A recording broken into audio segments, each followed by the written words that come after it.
दोस्तों नमस्कार। आज फिर मैं हाजिर हूँ एक और सच्ची घटना के साथ। दोस्तों, आज की जो सच्ची घटना है वो है दिल्ली में पड़ने वाले एक इलाके सदर बाज़ार की।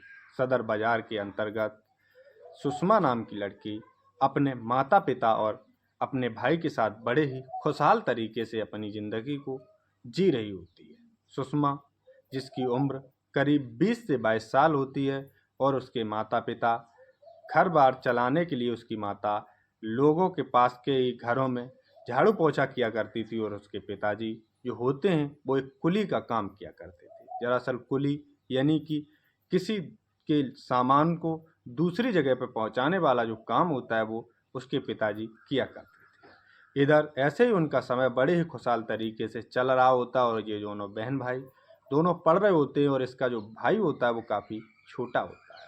इधर इनकी ज़िंदगी बड़े ही आराम से चल रही होती है, और दो वक्त का खाना बड़े ही अच्छी तरीके से खा रहे होते हैं। सुषमा जो होती है वो इंटर की पढ़ाई पूरी कर लेती है, और इधर 2 साल का समय व्यतीत हो जाता है। एक दिन सुषमा के पिताजी की बहुत ही तबीयत खराब हो जाती है, तो उन्हें आनन फानन में ये लोग एक अस्पताल में भर्ती कराते हैं। लेकिन खुदा को कुछ और ही मंजूर होता है कि सुषमा के पिताजी कुछ दिनों तक हॉस्पिटल में भर्ती रहते हैं, लेकिन उसके बाद इस दुनिया को छोड़कर हमेशा हमेशा के लिए चले जाते हैं, जिससे सुषमा के घर वालों पर दुखों का पहाड़ टूट पड़ता है, क्योंकि इसके घर में कमाने वाले केवल इसके पिताजी होते हैं, जिससे इनका सभी का खाना पीना चल रहा होता है। जिस समय इनके पिताजी का देहांत हो जाता है, तो अब इन लोगों के समझ में ये नहीं आता है कि आखिर करें तो क्या करें। तभी सुषमा जो होती है वो अपनी बीए की पढ़ाई पूरी कर लेती है, और इसकी एक सहेली होती है जो इससे मिलती है और पूछती है कि सुषमा, आखिरकार अब तुम लोगों का जीवन कैसा चल रहा है। इस पर सुषमा कहती है कि तू तो जानती ही है, जब से मेरे पिताजी का देहांत हुआ है तब से हम लोगों के पास खाने तक के लाले पड़े हुए हैं। तब इसकी सहेली इसको एक काम बताती है कि तुम लोग कभी दुखी नहीं होगे। मैं ऐसा एक काम लेकर आई हूँ जिससे तुम कभी दुखी नहीं हो पाओगे। अगर तुम करो तो उसके लिए तुम्हें कहीं जाना भी नहीं होगा, तुम अपने घर से कर सकती हो। सुषमा को जब वो यह काम बताती है तो सुषमा भी उसे पूछने के लिए उतावली हो जाती है। वो बताती है कि तुम अगर चाहो तो कॉल गर्ल का काम कर सकती हो, जिसमें तुम्हें एक एड्रेस दिया जाएगा, जिस पर तुम्हें सही समय पर वहां पहुंचना होगा, और लोग तुम्हें वहां से रिसीव करके ले जाएंगे और तुम्हारे साथ रातें रंगीन करेंगे। सुषमा को जब ये बात समझ में आती है तो वो पूछती है कि आखिर इसका चार्ज कितना मिलेगा, और इसके लिए हमें कहीं जाना तो नहीं पड़ेगा। वो सहेली इसकी बताती है कि इसके लिए तुमको कहीं जाने की ज़रूरत नहीं है, तुम अपने घर पर ही रहकर उसके नंबर पर कॉल आएगा तुम्हारे नंबर पर, और तुमको सही समय पे वहाँ पहुँचना है, और जिसके लिए तुम्हें 2 से 3 हज़ार रुपये पर डे के मिल जाया करेंगे। जब सुषमा ये बात सुनती है तो उसके भी अब दिमाग में झटका लगता है कि आखिर हमारे घर में कोई कमाने खाने वाला है नहीं। आखिरकार मुझे ये कदम उठाना ही पड़ेगा, क्योंकि मेरा भाई भी अब पढ़ने के लायक है, उसे पढ़ाने के लिए भी पैसे की ज़रूरत होती है। इसलिए सुषमा वो गलत कदम उठा लेती है। इधर उसकी सहेली उसे इतना बताकर वापस लौट जाती है, और कहती है कि मेरे जाने के करीब 2 से 3 दिन बाद तुम्हारे फ़ोन पर कॉल आना शुरू हो जाएंगे। और ख़ास होता भी ऐसा ही है कि उस सुषमा के फ़ोन पर करीब 3-4 दिन बाद शाम के समय करीब 5 बजे कॉल आता है, और वो कहता है कि ऐसे ऐसे तुम उस जगह पर मुझे मिल सकती हो। और सुषमा अपना रेट भी बताती है, कहती है कि मुझे 3,000 रुपये चाहिए। उसके मुताबिक सुषमा उसकी बताई हुई जगह पर समय से पहुंच जाती है, और सुषमा जब उस समय पर वहां पहुंच जाती है तो सुषमा को रिसीव करने वाला वो व्यक्ति टाइमली उसे रिसीव करता है, और समय से उसे अपने एक फ्लैट में लेकर जाता है, और उसके साथ खाना पीना खाता है। और जैसे ही करीब रात के 9 बजे का समय होता है तो वो व्यक्ति सुषमा के साथ छेड़छाड़ करना और उसे टच करना स्टार्ट कर देता है, यहाँ तक कि वो पूरी रात उसके साथ संबंध बनाता है। और जैसे ही सुबह के 6 बजते हैं तो वो सुषमा को उसके कहे मुताबिक उसके रुपए देकर छोड़ देता है, जहाँ से उसने उसे रिसीव किया होता है। सुषमा अब आए दिन यही काम में लग जाती है, और उससे ये पैसा भी अच्छा खासा कमा लेती है। ऐसे ही धीरे धीरे करीब 1 साल का समय व्यतीत हो जाता है, जिससे सुषमा अच्छा खासा पैसा कमा लेती है। अब उसे पैसे की तो कोई दिक्कत होती ही नहीं है। इधर कुछ दिनों का समय बीतता है। इधर एक दिन सुषमा के फ़ोन पर कॉल आता है कि दिल्ली में एक इलाका पड़ता है जहाँ पर दो अंग्रेज आए हुए हैं। दरअसल उन अंग्रेज़ों के साथ एक इंडियन गार्ड भी होता है और वो अंग्रेज इस इंडियन गार्ड से कहते हैं कि मुझे आज रात्रि के लिए इंडियन कॉल गार्ड की ज़रूरत है, इसका क्या तुम इंतज़ाम करवा सकते हो। वो गार्ड तुरंत ही इस सुषमा के नंबर पर कॉल करता है और बताता है कि ऐसे ऐसे तुम्हें दो अंग्रेज लोगों के साथ एक रात बितानी है, आखिरकार तुम्हारा चार्ज क्या होगा। जिस पर सुषमा बताती है कि मेरा चार्ज 4,000 रुपये।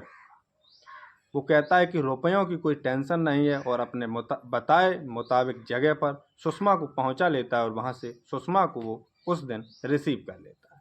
ये दोनों उसे रिसीव करने के बाद अपने फ्लैट में ले जाते हैं और इसके साथ पूरी रात संबंध बनाते हैं। दोनों जब बारी बारी से संबंध बनाते हैं तो सुषमा बहुत ही तड़पती है, चिल्लाती है, चीखती है, लेकिन इसके तो उसे पैसे मिले होते हैं, लेकिन आगे कोई भी उससे कुछ नहीं कहता है क्योंकि वो तो उसका कर्म था, कर रही थी, जिससे उसे पैसे की ज़रूरत होती है, उसे कम करना था। ऐसे ही पूरी रात उसके साथ गुजर जाती है और जैसे ही सुबह के 5 बजते हैं वो दोनों अंग्रेज इसे इसके कहे मुताबिक रुपए देकर भेज देते हैं।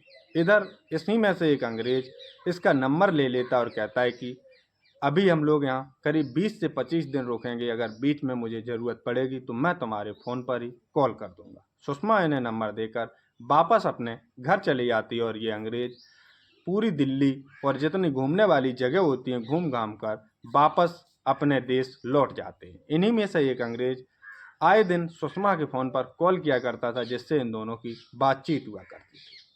बातचीत होने के बाद कुछ दिनों का समय और व्यतीत होता है, करीब 1 साल का समय ऐसे ही और निकल जाता है। सुषमा अपने काम को कर रही होती है और उसका एक ही काम होता है कॉल गार्ड का।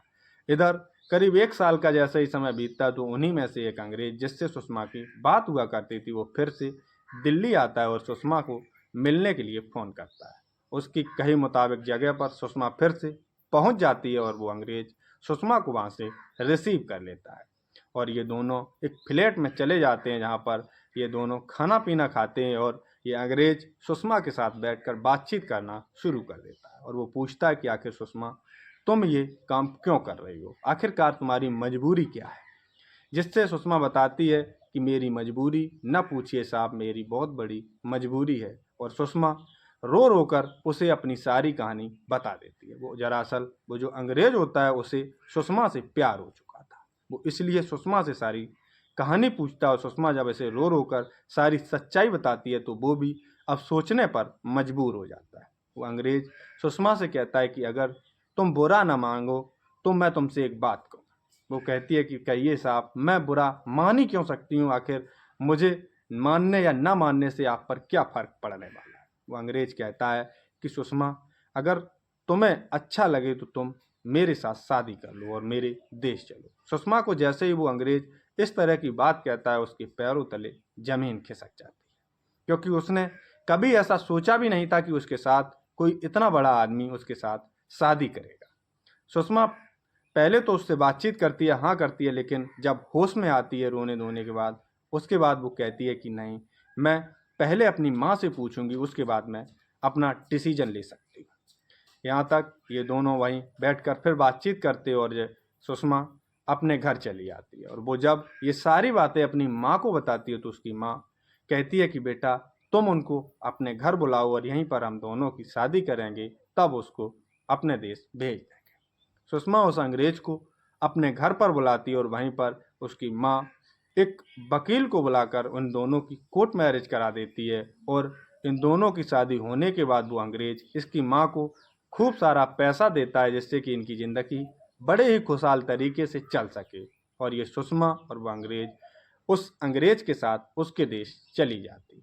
यहाँ तक कि दोस्तों वहाँ पर सुषमा जाने के बाद अपनी ज़िंदगी को बड़े ही खुशहाल तरीके से जी रही होती है। तो दोस्तों आज की हमारी सच्ची घटना बस यहीं तक। जय हिंद, जय भारत।